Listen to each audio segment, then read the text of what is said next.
কোনো খণ্ডন কৰা নাই। যোনে গৰু খায় তাক আমি কোনো ভোট নিদিওঁ।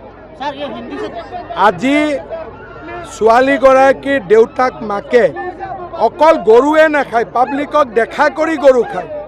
আমি কি হিন্দু নহয়? গান্ধীজীয়ে গো হত্যা বেন কৰিছিল। অসমত আইন আছে যে পাব্লিকক দেখুৱাই গৰু খাব নোৱাৰে। There is a law in Assam that in front of public গৰু খাব নোৱাৰে।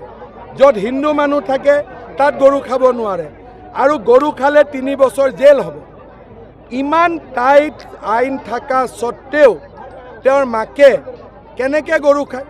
এতিয়া কৈছে ছোৱালীটোক কিয় টাৰ্গেট কৰিব লাগে? তাৰমানে গৰুবোৰ মৰি থাকিব লাগে। আমাৰ ধৰ্মটো ভ্ৰষ্ট হৈ যাব লাগে। অসমত এজনে ছ'চিয়েল মিডিয়াত কৈছে, আৰে গৰু খালেনো কি হয়? মহাত্মা গান্ধীক সোধক।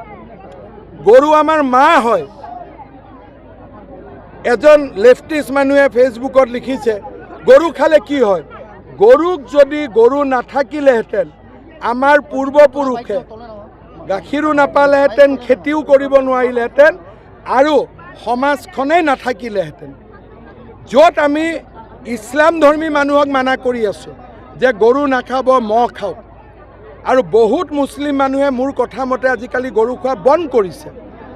এওঁ আকৌ গৰুৰ পিছটোলৈ এডভাৰটাইজ কৰি আছে। এইটোতো মই ৰিকুৱেষ্ট কৰিম আমাৰ পাব্লিকক যে আপোনালোকে FIR দিয়ক, কাৰণ পাব্লিকলি গৰু খালে as per cattle prevention act 3 years jail.